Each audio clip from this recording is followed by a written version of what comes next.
Shalom to the elect of the nation of Israel, giving all praises to Yahawah, bahasham, Yahawashi, bahasham, Ruach HaKodesh. Double honors to the apostles and elders of Great Millstone who rule well over the flock and labor in sworn doctrine. So this is a video response I'm going to do now of a video response of my video. I know. So originally Brother Mashad did a video response of my one, which is, if I just quickly go down to my thing here, where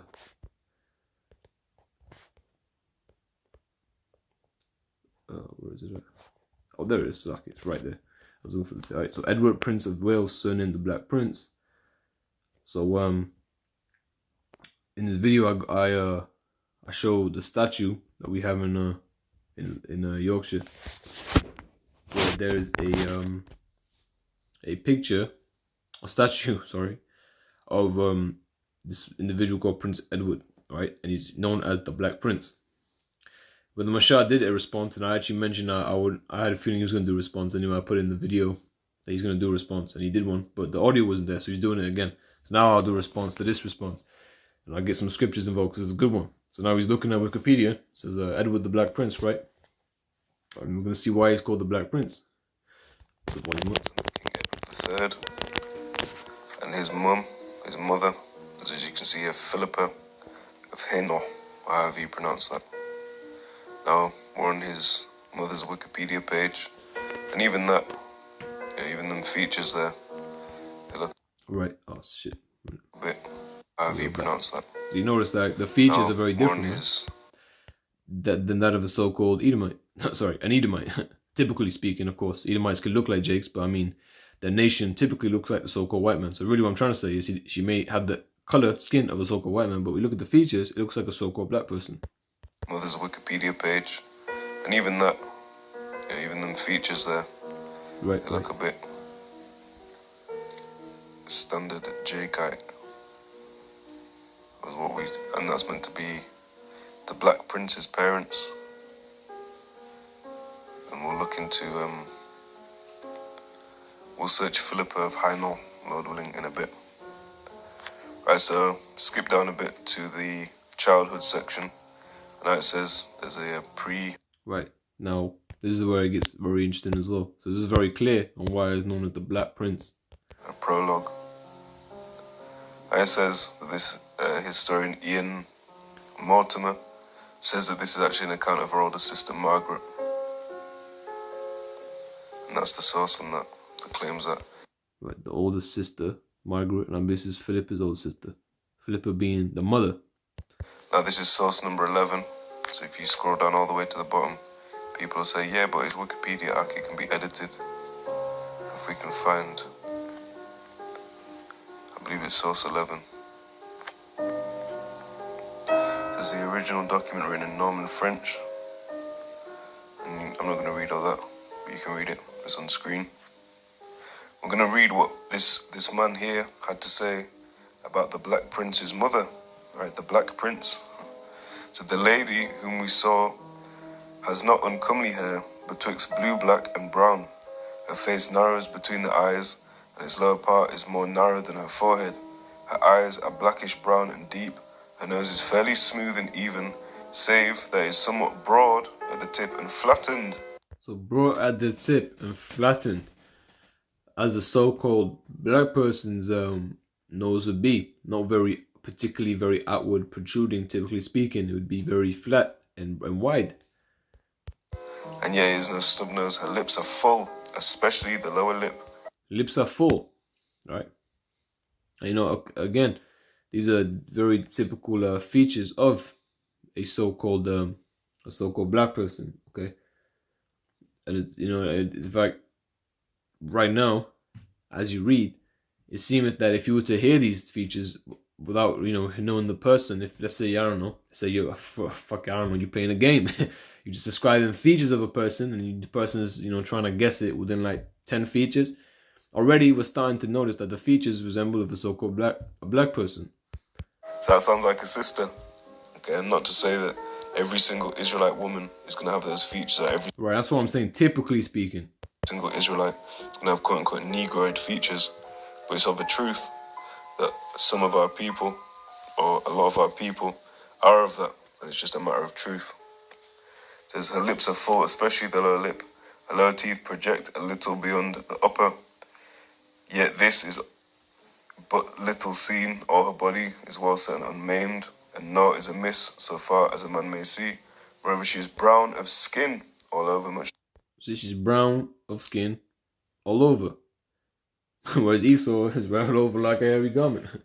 So you know she had brown skin, and again this is the Black Prince, Prince Edward. This is his mother, but nevertheless it's got well we'll keep listening. Like her father, she's brown of skin, much like her father. And if we look at her, she doesn't look brown of skin there. Let's find her father, William, the Count of Hainaut, and does he look brown of skin? Does he look like a so-called Negro or anything? He doesn't even look like he has a brown of skin. Quite frankly, like if you look at it, you would perceive it to be, you know, like a Moabite or something. It doesn't really look like a very accurate representation of anybody who has so-called brown skin. Even though the Moabites originally had very dark skin, you can see them actually as that. As you can see there, it's a 16th century depiction. We're in, according to the Gregorian calendar, the year 2021. Right, and that's dubbed the 21st century. So 16th century is from 1500 till 1599. So that would be a Renaissance depiction, right, going into the rebirth, when E was coming back up out of that state, as I've went into on the audioless video of Revelation 20, and I'm not going to hit any scriptures in this video. It's just a quick hit. I'm gonna hit some scripture. I'm gonna hit the scripture. Oh, I made the scriptures in due time, and I'm gonna go to Revelation 20 as well. Just to offer some secular sources, because I believe the brother Ahyawab Yawasap will make a response, or will make a, you know, adding onto our videos or his video. So that's meant to be her father with brown skin, and this is meant to be her brown of skin. Are we able to? What happens if we click look up?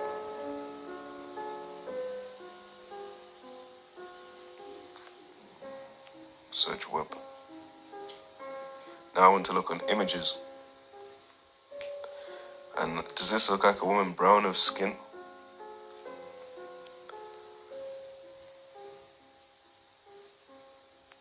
Right, so the nose and the lips maybe have some level of fullness or broad and flatness on the nose. That does not look like a woman brown of skin. That looks like a fucking ghost. Looks like fucking Casper with a wig on, man. Nor does any of these, nor do any of these. So the point is that, like you said there, this would be a brown of skin woman.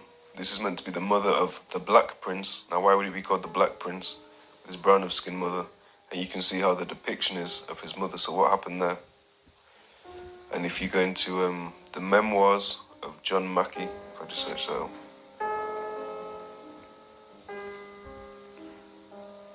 I've spelled that wrong, but it'll come up. So this book here, Memoirs of the Secret Services of John Mackey, during the reign of King William, Queen Anne, and King George.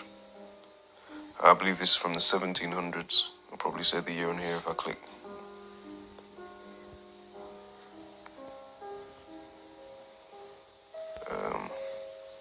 Let's see. And this is quite very high constable, aforementioned. Perfect, beautiful, that's great. This is a great one, right? Listen carefully. And this is from that book. That's perfect. Nobility of Scotland. This is page 247 of the book aforementioned. Earl of Arrol is representative of the ancient and noble family of High or Hay, and hereditary High Constable of Scotland. Now, when you see that, it looks like an F. It's actually meant to be an S. And if you get, a King James 1611 Bible, you'll notice that the S's, some of them are like the S's today, some of them are like F. That is the English language. I guess it wasn't very developed during that time period. So the V's that they used, they would be switching around ever so often. It's a bit confusing. It says the present, or it looks like the prefant, really. It says the present Earl hath lived retired since the Revolution. He is of a brown complexion, middle stature towards 70 years old. And now this, if we search up Earl of Arrol, I mean, we don't have to do it for every single one. I'll try and find a couple more. But if you maybe look up... Wait, did he? Go back. He's a brown complexion, right? That's the key point. 2 years old. Oh, I've lost it now. Alright, so like clicked on that, and like I said, it's really just going to be a secular waffling this video, but or a rumbling, but I praise. Yeah, and again, I'll bring scriptures to show you that the scriptures, man, they prophesy of these times happening. Okay, the time when we will be ruling in Europe, and there's going to be a time when the Edomites will then go and rule again, and as they're doing today, and that starts with the Romans, man. You know, the Roman Empire and the expansion now thereof down to America. All right, and from that period of time when there was a Renaissance period, there was iconoclasm, where they were destroying images that really showed the true representation thereof. And I will show you briefly. We're not gonna go through this whole video. I just want to go through past in the beginning, and then check this video out after mine. It is edifying, just on that level. Nobles, a very fine gentleman of good sense, well bred, and a lover of the ladies, something like a Jake. Entirely in the interest of his country, makes a good figure, is of a black complexion, well made, not 40 years. As you can see, these are examples again. I'll just get one more. This is page 175, and I'm reading on. The chief of Scotland is 50 years old. Alright, but they're depicted of error. It's lucky. Just gonna go through a little bit. Let's just fact check that. Go down to, I believe he's gonna get to, is this the one? Error. So it goes back to the of the Black Prince, of his mother, who also was of a brown complexion like her father. Yeah. The Count of Hainaut. Being that they were all Israelites, you know? Hainaut. Jacobite dukes.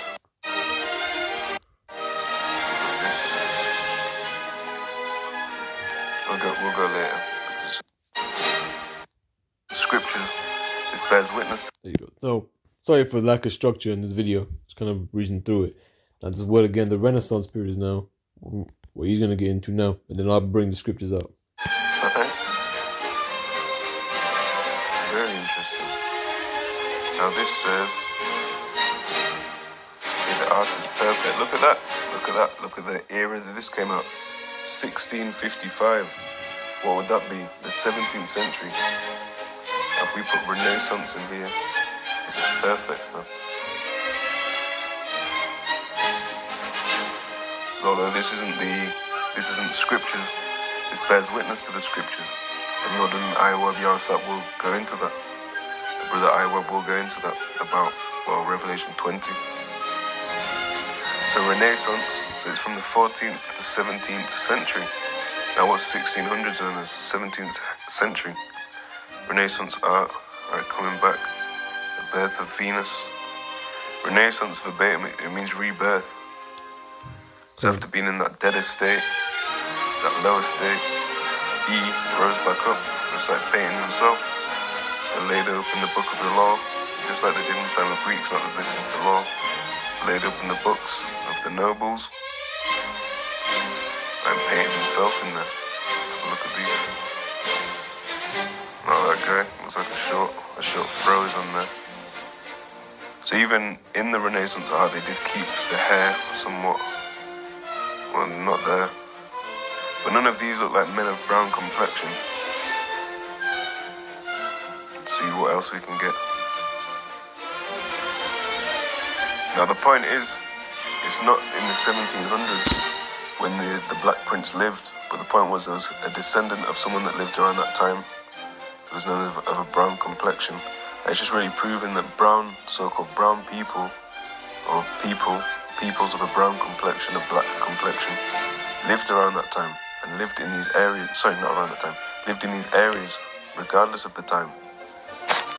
You know, we'll end it there on that. Just want to flick through it. I want to show you, some of those things that Brother Mashal was bringing out regarding those, regarding the Middle Ages and everything. So it's so-called. And when he was ruling there, you know, the Edomites, they were not in a state of power. They were in, as the brother even said, they were in a dead state till they were reborn. There was the rebirth, the Renaissance period. But straight to the scriptures now. Revelation chapter 20 and verse 1. And I saw an angel come down from heaven, having the key of the bottomless pit and a great chain in his hand. So again, you know, the bottomless pit, we have to always remind you, the bottomless pit is Europe. The bottomless pit is Europe. The bottomless pit is fucking Europe. So I'm talking about a place called hell. Not talking about this, you know, literal like a pit that just doesn't end. It's just constantly going and going and going. It's talking about Europe, man. Europe is that bottomless pit, the place that is not abundant of resources. That's not a very sustainable land. It's not a great place. All right, it's a shithole out here. So then I saw an angel come down from heaven, having the key of the bottomless pit and a great chain in his hand.